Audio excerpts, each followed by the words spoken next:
très exalté. Où On lui colle une espèce de nom injurié. On le taxe d'une espèce de fanatique religieux. Pourtant, il est héritier de tous les cieux et de toute la terre. Heureux et de bonheur, car ils hériteront la terre. Oh là là, vous parlez d'être confiné dans une cabane ou quelque part, et vous avez à peine assez d'argent pour payer les loyers. Cependant, vous possédez toutes choses. Écoutez les prophètes. Vous voulez avoir les dollars? Les prophètes montrent comment en avoir. Il vous faut travailler. Travailler dur. Et suer pour obtenir quelques dollars. Pour gagner une vie honnêtement.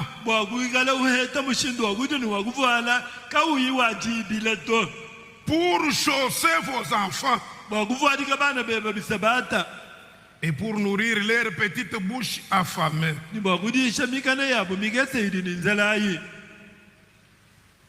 Travailler. Travailler durement encore.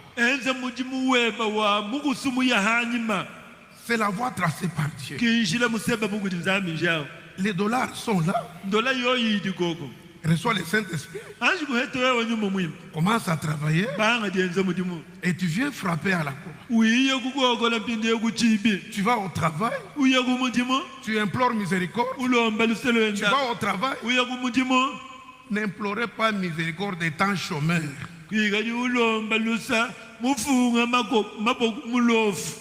Au Amboujima, il n'y a pas de travaux. Allez vendre même de l'eau. Vendez des braises. C'est un travail. Que chacun fasse quelque chose. C'est ça. C'est là que Dieu t'enverra les corbeaux, là au travail. Toi, tu ne fais rien. Tu peux consommer le café dans 5 foyers par jour. Le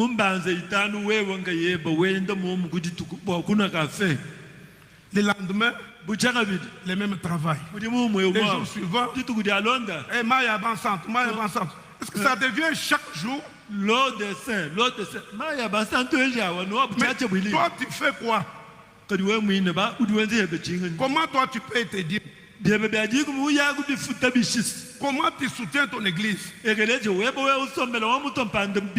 qu'on a commencé l'opération de cinquantenaire, combien tu as contribué? Combien de fois tu as contribué? En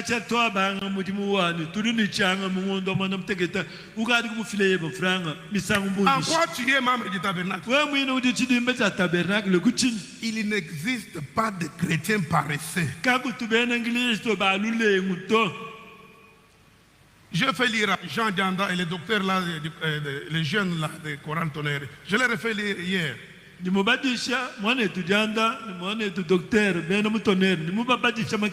Frère, mettez-vous debout, les docteurs. Tu as lu. C'est vrai, Jean Dianda aussi.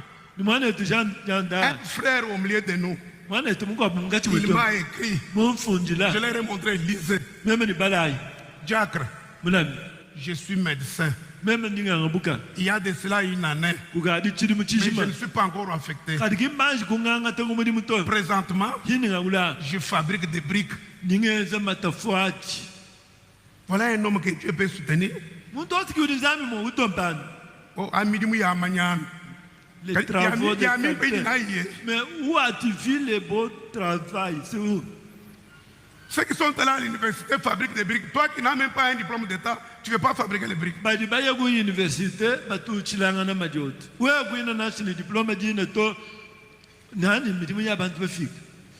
travailler, dit William Branham. Faites quelque chose. C'est alors que tu auras les dollars pour chausser les enfants, leur payer la nourriture.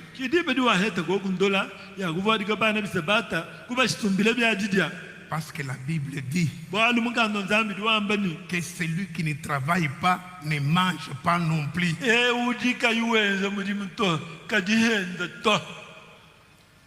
Avec la main tendue, toujours comme ça.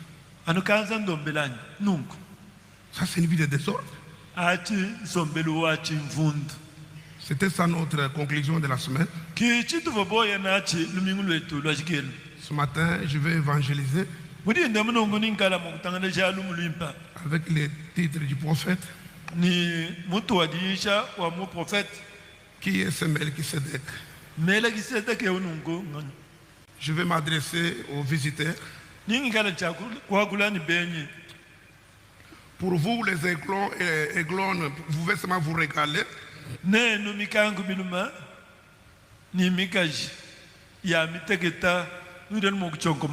Ce sont des choses que vous connaissez. Mon évangélisation ce matin, c'est envers les visiteurs. Je répète des choses que nous connaissons tous. Mais à l'intention des visiteurs. Rouge-gorge, soyez bénis. Nous étions dans la même pensée avec vous. J'allais vous demander de jouer votre cantique là. Bon, d'ailleurs c'est dans mes minutes. Venez chanter. Comptez mes minutes. Rouge-gorge, venez rejoindre les cantiques là. C'est ma prédication d'aujourd'hui. Vous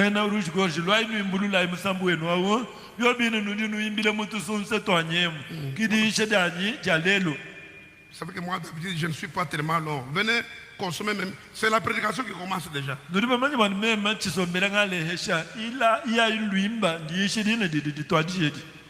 L'évangélisation au temps de la fin est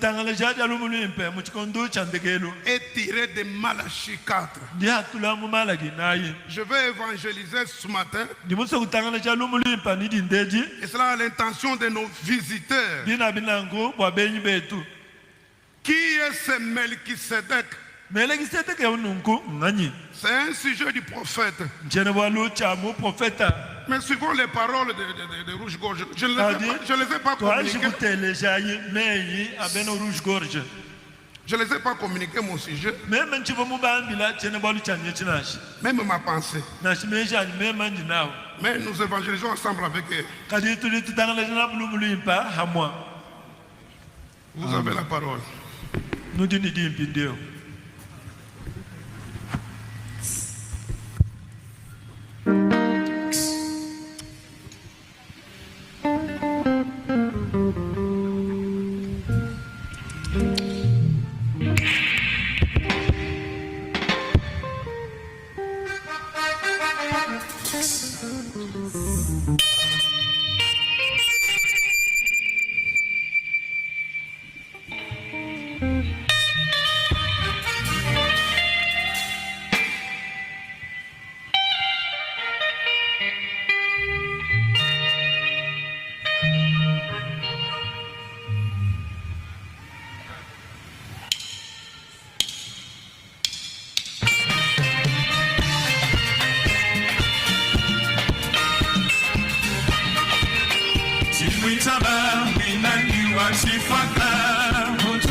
Anu pati baza,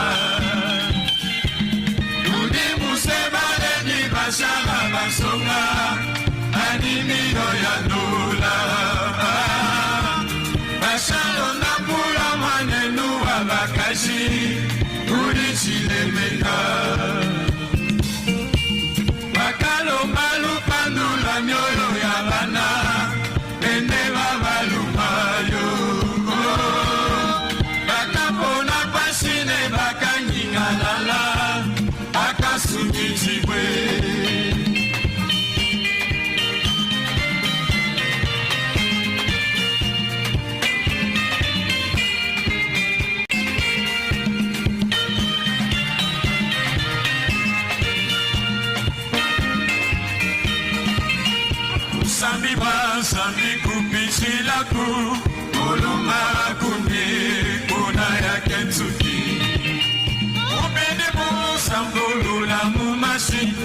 Seigneur, tuchiluwa malaki na ichonata mukashi wa fumuyo nenu ifuka chuyu ya chipeta nyuma tufukulu jibwe.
Les bras. Il s'est soucié de l'autre. Nous devons nous soucier les uns des autres. Chez toi, tu manges, tu jettes même la nourriture. Ne faites pas ça. Abraham a suivi. Et cela a réjoui le cœur de Melchisedec. Après la victoire, un homme l'a rencontré avec le pain et le vin. Ah bon? Tu es sorti victorieux. Toi qui n'as pas de soldats, juste tes serviteurs, tu as récupéré mon fils Lot. Branham a dit que Lot était un fils de Dieu. Bien qu'il était rétrograde. Donc pour toi, un frère, quand il commet une simple erreur, païen, il est directement en enfer. Quand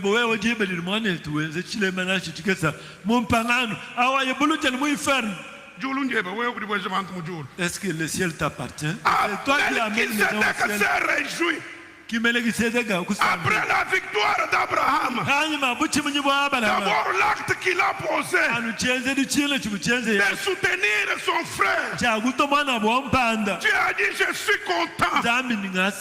Alors tu es vainqueur. Je vais communier avec toi. Melchisedec lui est apparu avec les vins et les pains. La Sainte Seine. Ils ont communié. William Branham a dit la Sainte Seine, la communion, c'est pour les vainqueurs. Mwiba mushalom to chidi muchishim bateka mesa mukaleng uyita bakuleje bantu ni udi muntu wadan mwana muti udamu ila makeng makutabenda mushalom miba ngondo mushim chidi muchishim. Tu as volé au shop Shalom toute une année. Maintenant, on expose la table du Seigneur. Tu vas y passer pour montrer que tu es un homme juste. Toi, tu as volé pendant toute une année. Et tu veux te montrer que tu es un homme juste. Abraham, tu es sorti vainqueur. Je viens à ta rencontre. Moi, j'aime les vainqueurs.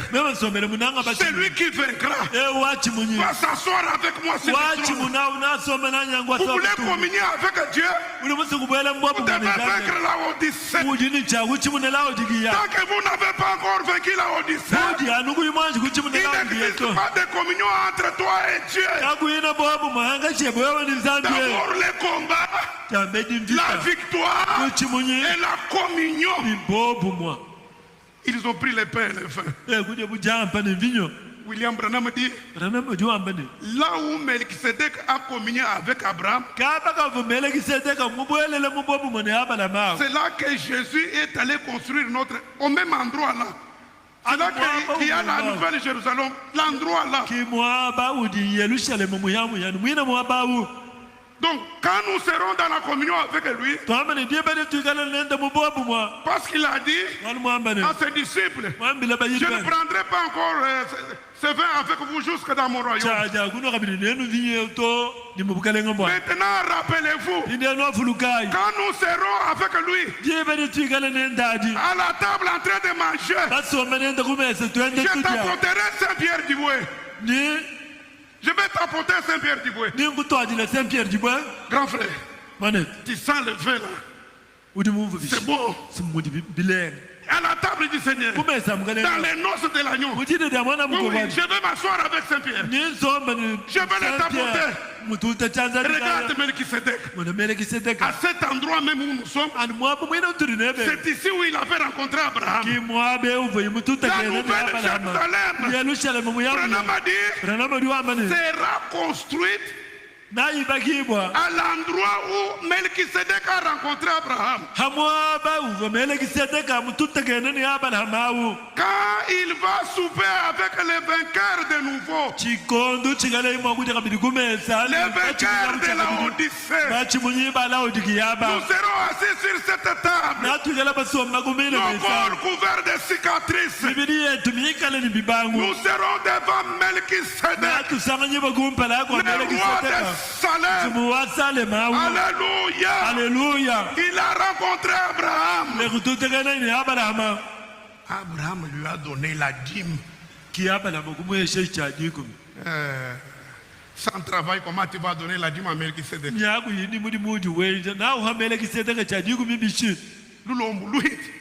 Tu ne fais que mander. Quand tu entres tu deviens un élément gênant. On va dire, il vient juste pour... Après la communion, la Bible dit, Abraham a payé la dîme. La dîme de tout. Jacques. Moulin. Quelque part, salaire ou à part, kadi prime ou à part, moi je travaille quelque part, mon salaire c'est autant, ma prime c'est autant. Que je donne aussi la dîme de cette prime. Frère, on est toi. Comment tu as eu cette prime là si tu ne travailles pas là-bas? Donner la dîme de tout. oh non, la dîme c'est l'un dixième de mon salaire. Mais les primes là, c'est à partir de ton travail, non? Oui, tu as dit que tu fais la moitié du foot. Tu as amené mon prime qui m'a dit que tu as auto. Tu fais le moment où tu as dit que. Fais Bramandi. Moi, je suis dans qui est ce Melchisedec? 29. Bon. Entrons maintenant rapidement dans le service. Et à présent, lisez avec moi, si vous le voulez bien, dans le livre des Hébreux. C'est une autre révélation sur le message. Ah, chers visiteurs, c'est une révélation, ce que je vous apporte ce matin. Qui était contenu dans les 7 sceaux. Nous parlerons pendant quelques instants ce soir. Moi je dis ce matin, et cela si le Seigneur le veut. Puis après avoir lu les 3 premiers versets des Hébreux chapitre 7,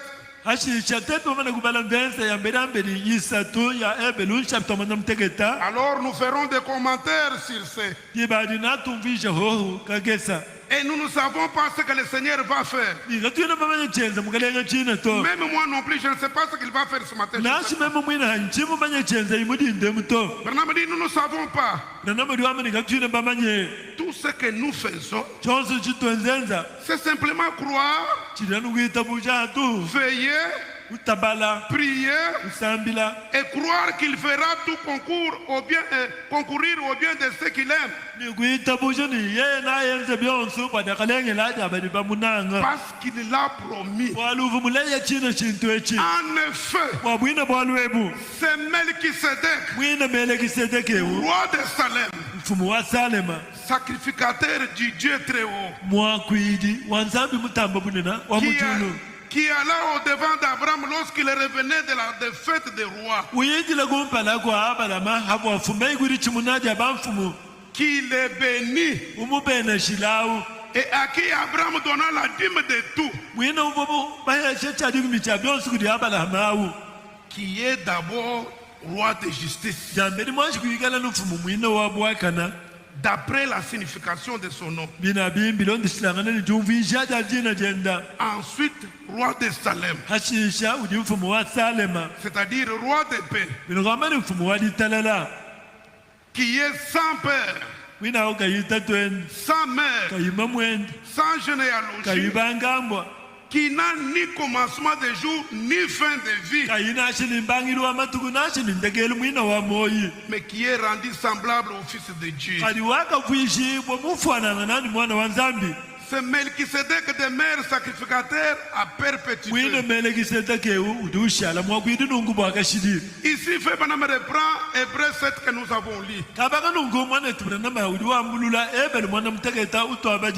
Maintenant, écoutez ce qu'il dit au paragraphe 57. De la même prédication. Qui est ce Melchisedec? C'est prêché le 21 février 65.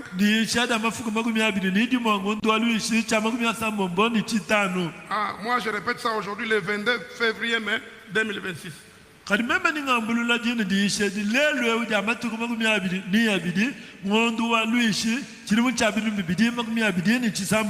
Remarquez sa première nature. C'était l'esprit. Dieu surnaturel. Le grand esprit. Ah, ici, le prophète donne maintenant la révélation de cet homme-là qui était devant Abraham.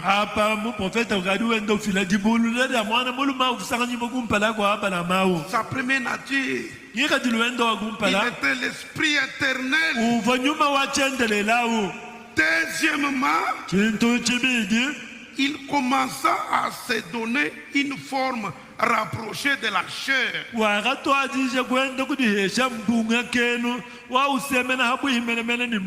Il a quitté l'esprit éternel pour